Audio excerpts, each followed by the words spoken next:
আজ 29 সেপ্টেম্বর সোমবার জানাবো আজকের বাছাই করা গুরুত্বপূর্ণ 25টি তাজা সংবাদ। শুরুতেই দেখে নেব আজকের সংবাদ শিরোনাম। প্রতিদিন নিয়মিত সঠিক খবর পেতে হলে আমাদের এই চ্যানেলটিকে সাবস্ক্রাইব করে আমাদের পাশে থাকুন আর ভিডিওতে একটি লাইক করতে একদম ভুলবেন না। চা শ্রমিকদের ওপর পুলিশের লাঠিচার্জ, গর্জে উঠলেন শুভেন্দু। দুর্গাপুজোর প্যান্ডেলে দিল মে কাওয়া গান, মমতার উপস্থিতিতে চরম বিতর্ক, বিজেপি নেতার কটাক্ষ, তোষণ রাজনীতি চূড়ান্ত সীমা। বিক্ষোভের মুখে রাষ্ট্রসংঘের ইউনুস কি বললেন, যা শুনে উঠল পাকিস্তানের জান স্লোগান। পুলিশ কি সত্যি পুজো বন্ধের নোটিশ দিল সজল ঘোষকে, কেন মুখ ঢাকতে চাইলেন বিজেপি নেতা। পঞ্চমী রাতে পুজো মণ্ডপে তাণ্ডব, ভাঙল ক্যামেরা, ছিঁড়ল নেতার ব্যানার।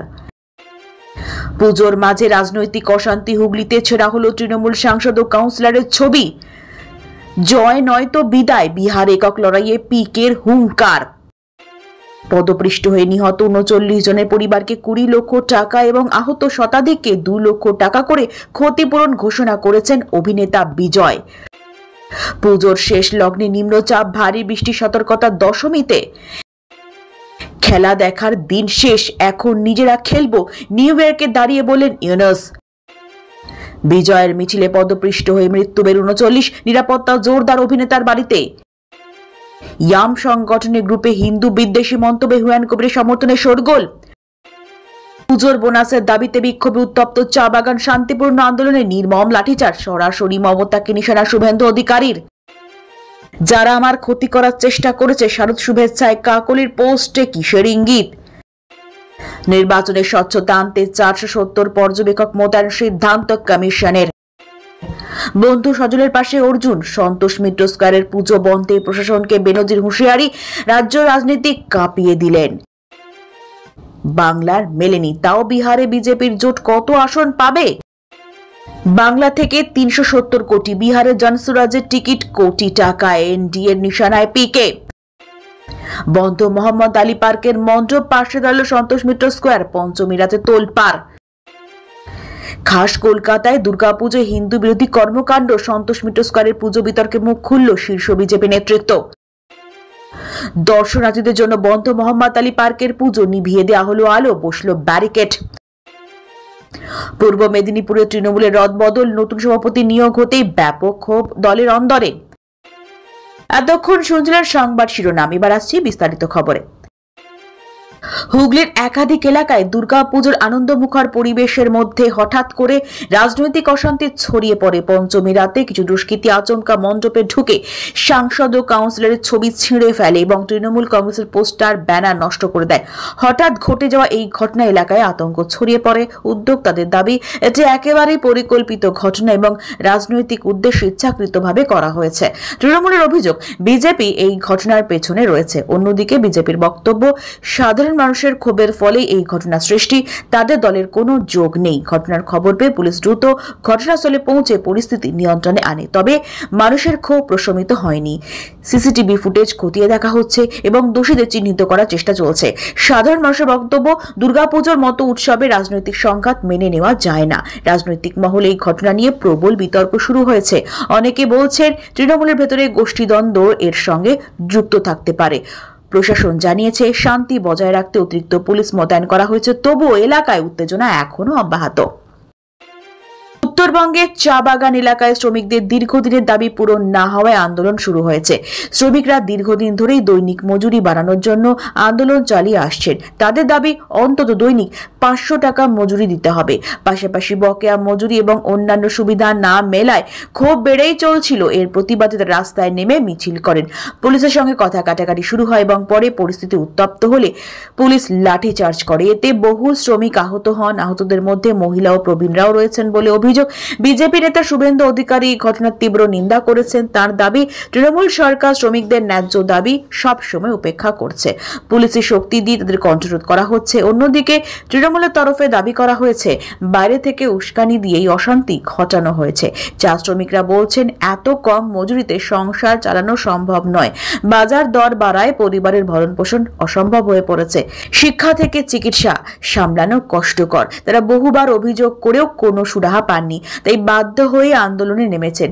ঘটনায় উত্তরবঙ্গের একাধিক জায়গায় বিক্ষোভ অব্যাহত রয়েছে এবং প্রশাসনের প্রতি মানুষের ক্ষোভ বেড়েছে। রাষ্ট্রসংঘের অধিবেশনে নোবেল জয়ী মোহাম্মদ ইউনূস বক্তৃতা দিতে গেলে প্রবল বিক্ষোভের মুখে পড়েন। বাংলাদেশের প্রতিনিধি হিসেবে তিনি উন্নয়ন, শিক্ষা, মানবাধিকার ও গণতন্ত্র নিয়ে বক্তব্য রাখছিলেন। হঠাৎ করে কিছু মানুষ তাকে উদ্দেশ্য করে পাকিস্তানে চলে যান স্লোগান দিতে শুরু করেন। এতে সভাকক্ষে বিশৃঙ্খলা তৈরি হয়। নিরাপত্তা কর্মীরা দ্রুত পরিস্থিতি সামাল দেন। জানা গিয়েছে, বাংলাদেশের অভ্যন্তরে একাংশ মানুষ মনে করেন ইউনূস দেশের ভাবমূর্তি ক্ষুণ্ণ করেছেন এবং সরকারের বিরুদ্ধে অবস্থান নিচ্ছেন। তার বক্তব্যের সময়ও এই অসন্তোষ ফুটে ওঠে। পরে সাংবাদিকদের মুখোমুখি ইউনূস বলেন, তিনি দেশের উন্নয়নের কথা বলতে এসেছেন, ভয় পাওয়ার কোনো প্রশ্নই নেই। তিনি আরো বলেন, বিক্ষোভ গণতন্ত্রেরই অংশ, তবে তার একমাত্র লক্ষ্য দেশের সাধারণ মানুষের উন্নয়ন। বাংলাদেশের রাজনৈতিক মহলে এই ঘটনাকে ঘিরে তীব্র প্রতিক্রিয়া শুরু হয়েছে। ক্ষমতাসীন শিবির বলছে ইউনূস দেশের ভাবমূর্তি নষ্ট করছেন। বিরোধীরা দাবি করছে সরকারের চাপেই তাকে লক্ষ্য করে এমন প্রচার চালানো হচ্ছে। সাধারণ মানুষের মধ্যেও মিশ্র প্রতিক্রিয়া। কারো মতে ইউনূস দেশের গর্ব, আবার অনেকের মতে রাজনীতিতে আসা তার ভুল সিদ্ধান্ত। ফলে রাষ্ট্রসংঘের অধিবেশনের এই ঘটনা বাংলাদেশ রাজনীতিতে নতুন বিতর্কের জন্ম দিয়েছে। বিজেপি নেতা সজল ঘোষকে ঘিরে নতুন করে রাজনৈতিক বিতর্ক শুরু হয়েছে। অভিযোগ ওঠে যে পুলিশ তার পুজো বন্ধের নোটিশ দিয়েছে। যদিও পুলিশ সূত্রে দাবি, অনুমতি সংক্রান্ত কিছু সমস্যা থাকায় শুধুমাত্র নোটিশ পাঠানো হয়েছিল, পুজো বন্ধের কোনো নির্দেশ দেওয়া হয়নি। এদিকে সাংবাদিকদের প্রশ্নে সজল ঘোষ মুখ ঢাকেন এবং সরাসরি কিছু বলতে চাননি। বিজেপি নেতারা দাবি করেছেন তৃণমূল সরকার ইচ্ছাকৃতভাবে বিরোধীদের টার্গেট করছে এবং উৎসবের সময় রাজনৈতিক প্রতিহিংসা খেলায় মেতে উঠেছে। অন্যদিকে তৃণমূল নেতারা বলছেন, আইন মেনে না চলার ফলে এই জটিলতা তৈরি হয়েছে। স্থানীয় মানুষজন মনে করছেন, প্রশাসন যদি আরো স্বচ্ছভাবে পদক্ষেপ নিত তবে এই ধরনের বিতর্ক তৈরি হতো না। উৎসবের সময় সাধারণ মানুষকে অসুবিধায় ফেলার জন্যই রাজনীতির দায়ী দলগুলোকে তারা দুষেছেন। এদিকে রাজনৈতিক মহলে এ নিয়ে চর্চা শুরু হয়েছে। অনেকে বলছেন পুজোর আনন্দে ভাটা পড়েছে, আর সেই সুযোগে রাজনীতি আরো উত্তপ্ত হয়েছে। মালদার একটি পুজো মণ্ডপে পঞ্চমী রাতে তাণ্ডব চালায় দুষ্কৃতীরা। উদ্যোক্তাদের অভিযোগ, মণ্ডপে ঢুকে দুষ্কৃতীরা ক্যামেরা ভেঙে দেয় এবং নেতার ব্যানার ছিঁড়ে ফেলে। আচমকা ঘটে যাওয়া এই ঘটনা এলাকায় ব্যাপক চাঞ্চল্য ছড়ায়। স্থানীয়দের মতে এটি একেবারেই পরিকল্পিত কাজ। ঘটনার জেরে উদ্যোক্তারা অভিযোগ দায়ের করেন। পুলিশ তদন্ত শুরু করেছে এবং সিসিটিভি ফুটেজ খতিয়ে দেখা হচ্ছে, তবে এখনো দোষীদের চিহ্নিত করা যায়নি। স্থানীয় মানুষ ক্ষোভ প্রকাশ করে বলেছেন, দুর্গাপুজোর মতো আনন্দের উৎসবে রাজনীতি এবং দুষ্কৃতীদের দৌরাত্ম্য মোটেই মানা যায় না। রাজনৈতিক মহলেও এ নিয়ে উত্তেজনা দেখা দিয়েছে। তৃণমূল ও বিজেপি একে অপরকে দোষারোপ করেছে। উদ্যোক্তাদের আশঙ্কা, এই ধরনের ঘটনার পুনরাবৃত্তি হলে মানুষ উৎসবে যোগ দিতে ভয় পাবে। প্রশাসন বলছে আইন শৃঙ্খলা বজায় রাখতে অতিরিক্ত পুলিশ মোতায়েন করা হয়েছে, তবে মানুষ এখনো আতঙ্ক কাটিয়ে উঠতে পারছে না। প্রশান্ত কিশোর বা পিকে বিহারের রাজনীতিতে বড় ঘোষণা করেছেন। তিনি জানিয়েছেন তার দল একক লড়াই করবে।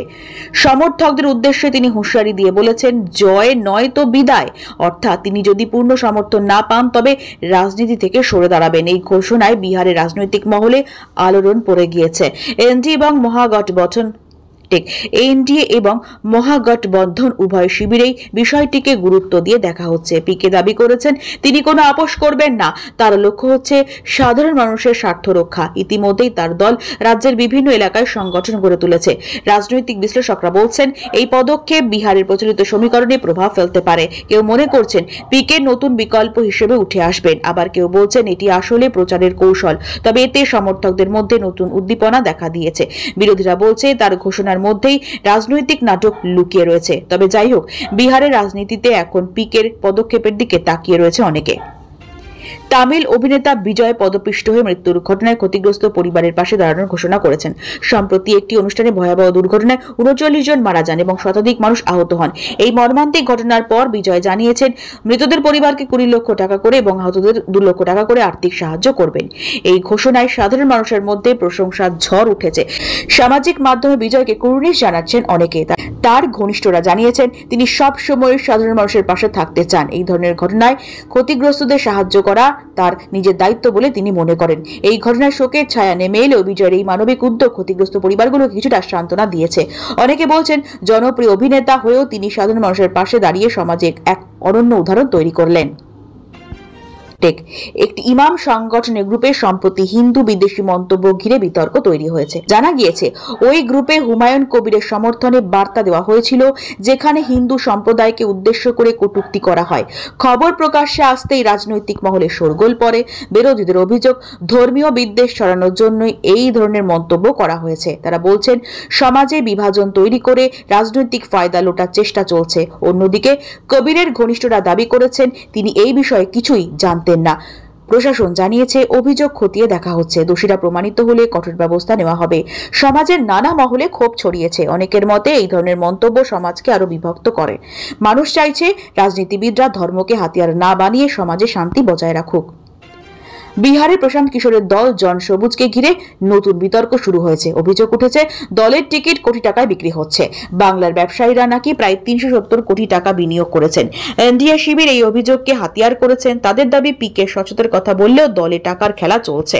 পিকে শিবির অবশ্য অভিযোগ অস্বীকার করেছে। তার বক্তব্য, সাধারণ মানুষকে সঙ্গে নিয়ে সংগঠন তৈরি হয়েছে, টাকার বিনিময়ে টিকিট দেওয়ার কোনো প্রশ্নই নেই। তবে রাজনৈতিক মহল মনে করছে নির্বাচনের আগে এই অভিযোগ তার ভাবমূর্তি ক্ষুণ্ণ করতে পারে। বিরোধীরা বলছে এনডিএর অভিযোগে অনেক সত্যতা রয়েছে। এনডিএ এই অভিযোগ নিয়ে সরব হয়েছে, ফলে বিহারের রাজনৈতিক সমীকরণ আরো জটিল হয়ে উঠছে। সাধারণ মানুষও প্রশ্ন তুলছে, নতুন দল গড়ার নাম করে কি শুধুই অর্থের খেলা চলছে? পূর্ব মেদিনীপুরে তৃণমূল কংগ্রেসের বড় রদবদল ঘটেছে। নতুন সভাপতি নিয়োগের পর থেকেই দলের অন্দরে অসন্তোষ দেখা দিয়েছে।